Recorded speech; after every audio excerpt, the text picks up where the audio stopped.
Prabowo dan Surya Paloh sepakat tetap menjaga persatuan bangsa meski akan saling bertarung di pemilu 2024. Kita akan bahas makna pertemuan Prabowo dan Surya Paloh bersama anggota Dewan Pembina Partai Gerindra Daniel Anzar Simanjuntak dan Direktur Eksekutif Indikator Politik Indonesia Burhanuddin Muhtadi. Selamat malam, Bung Daniel, Mas Burhan.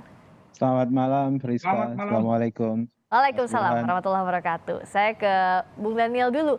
Jadi kalau tadi kan Pak Prabowo bilang di konferensi pers, kalaupun Anies sudah jadi keputusan politik Nasdem dan kawan-kawan ya kita hormati, ya sudah kita yang hadapi, rakyat yang milih, rakyat yang akan memilih. Nah ini sudahkah pasti bahwa Gerindra dan Nasdem akan beda jalan di Pilpres nanti? Pak Prabowo nggak akan barengan sama Mas Anies?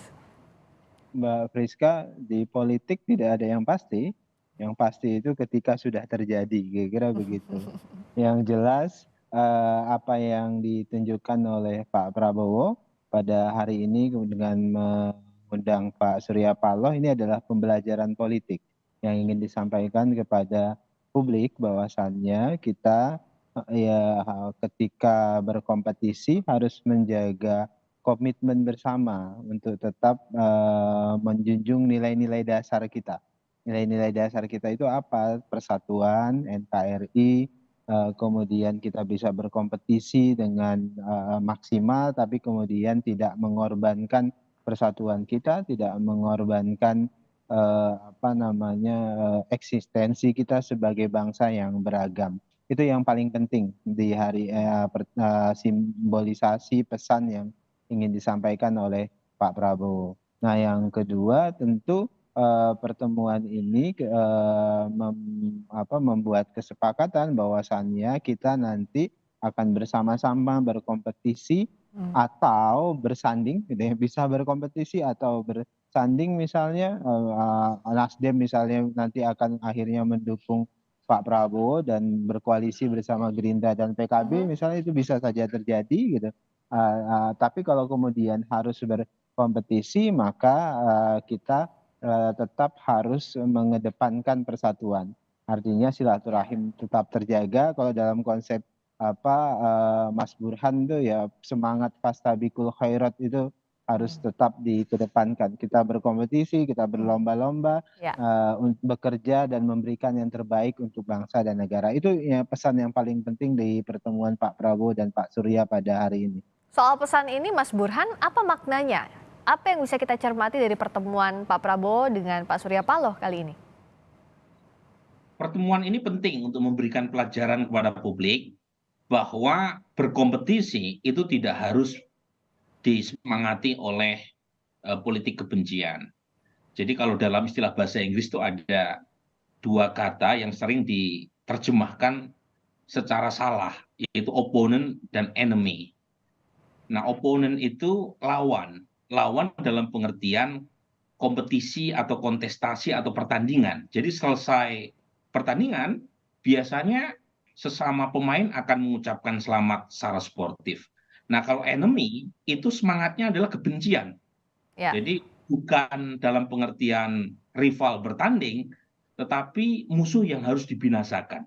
Nah, ini hal yang menurut saya penting diteladani oleh semua pihak, termasuk konstituen dari Gerindra maupun Nasdem, betapapun mereka pada ujungnya misalnya harus berpisah jalan, karena harus bertarung secara ksatria di medan laga pertempuran elektoral, keduanya tidak boleh saling membinasakan. Nah, itu yang pertama yang menurut saya penting untuk diambil pelajarannya dari pertemuan kedua tokoh ini.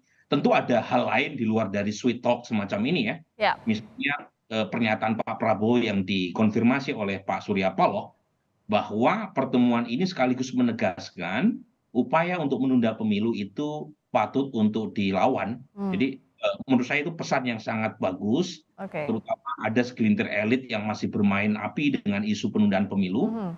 Dua tokoh ini kira-kira memberi semacam pesan yang terang benderang bahwa agenda demokrasi konstitusional itu tetap berjalan dan itu menambah bobot pasukan atau kelompok demokrasi konstitusionalis, karena sebelumnya Ibu Mega juga mengatakan hal yang sama. Di luar itu tentu ada pembicaraan, misalnya kalau lihat peta hari ini kan berdasarkan survei yang kredibel termasuk dari Kompas, itu tidak ada calon yang bisa menang satu putaran. kalau misalnya dari Bung Anies yang didukung oleh Surya Paloh atau Pak Prabowo yang didukung oleh Gerindra PKB, tidak ada salah satu di antara mereka yang mungkin Ya. tidak lolos di putaran pertama, setidaknya kan memudahkan untuk menjalin kerjasama di putaran kedua. Nah, oke. Hal itu saya kira masih sangat dimungkinkan di luar dari isu-isu yang tadi saya sebut ya, yang Ya. berkaitan kebangsaan tadi. Nah, kalau Bung Daniel sebenarnya momentumnya kenapa dipilih sekarang? Dan siapa yang menginisiasi? Pak Surya Paloh minta waktu ke Pak Prabowo atau gimana cerita belakang layarnya? Sebelumnya kan memang Pak Prabowo pernah bertandang ke Nasdem Tower, dan ini adalah undangan Pak Prabowo, undangan balasan begitu.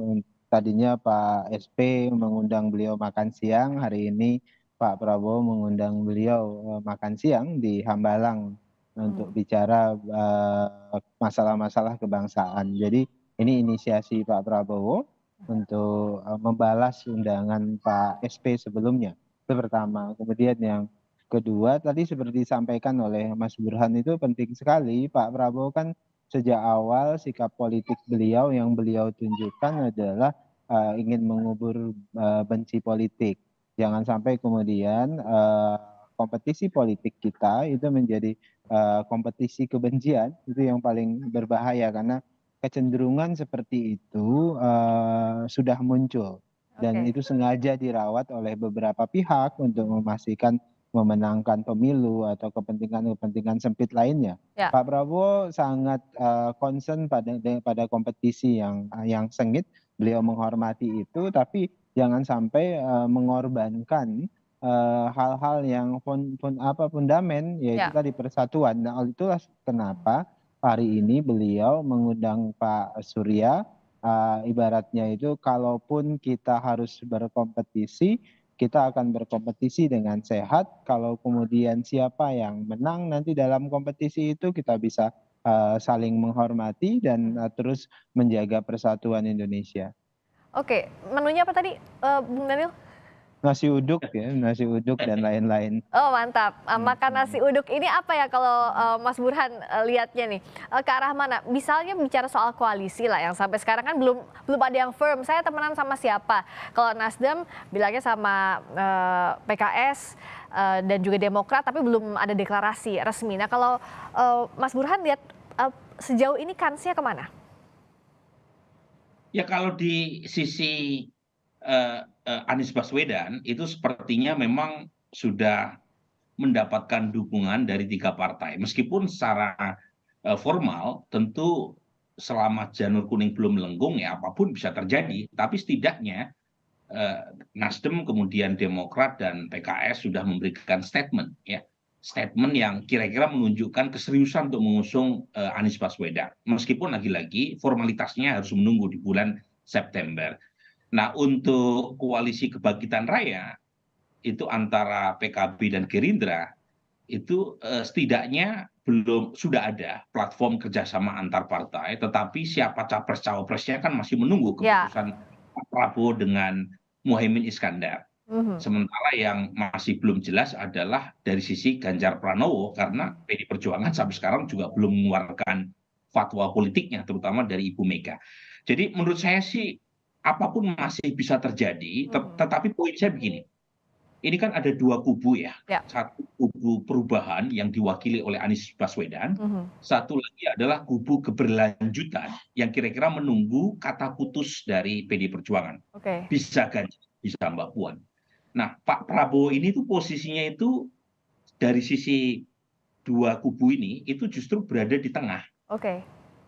Dia bisa mengambil atau mewakili sebagian aspirasi perubahan, karena bagaimanapun mereka yang pro perubahan yang sekarang mendukung Anies Baswedan itu sebagian besar adalah Pendukung Pak Prabowo dulu ya? 2014 dan 2019. Saat yang sama Pak Prabowo juga bisa mewakili kelompok keberlanjutan. Oke. Karena beliau sekarang menjadi pendukung utama pemerintahan Pak Jokowi, dan Ya. Pak Jokowi berkali-kali memberikan statement secara terbuka untuk mengendorse Pak Prabowo. Oke. Jadi dari posisi 2 faksi yang kencang ini, Ya. itu Prabowo justru berada di tengah-tengah gitu. Oke. Dia bisa menjadi semacam titik temu yang mempertemukan dua belah kubu tadi. Oke. Ya. Pertanyaannya pada akhirnya Pak Prabowo ada di mana itu sangat tergantung hasil putaran pertama, karena kalau kita lihat peta hari ini sepertinya tidak ada calon yang bisa menang satu putaran ya, dengan asumsi Ganjar dapat tiket. Oke, terakhir singkat saja Bung Daniel, sejauh ini kemana yang sudah firm koalisi dari Gerindra? Ya masih panjang perjalanan memang, tapi sama PKB udah oke kah, udah solid kah? Dan kawan-kawan partai lain mana yang sudah mulai merapat nih? Kalau tadi kan Mas Burhan lihatnya masih ada kemungkinan Pak Prabowo ini ngambil dari dua ceruk, perubahan dan yang melanjutkan. Yang jelas Mbak Priska, kita firm dan solid dengan PKB.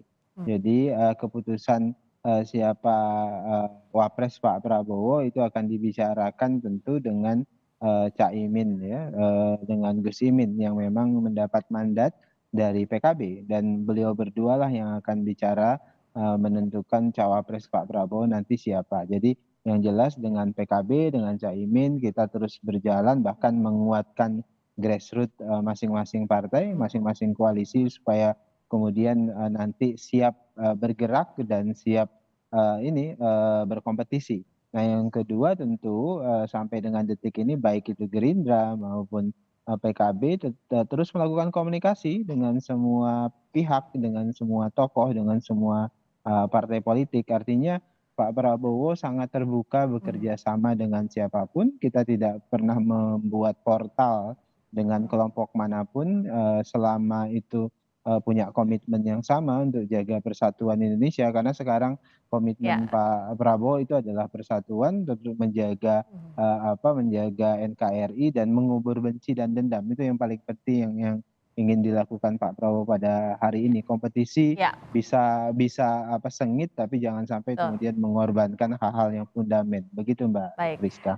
Kompetisi harus berjalan dengan sehat, tapi ya bicara soal temenan sama siapa, selama janur kuning belum melengkung, pintu masih terbuka untuk siapa saja gitu ya Bapak-Bapak ya. Terima kasih atas diskusinya malam hari ini, Bung Daniel Anzar Simanjuntak. Terima kasih Mas Burhanuddin Muhtadi sudah bergabung di Sapa Indonesia Malam. Sehat selalu.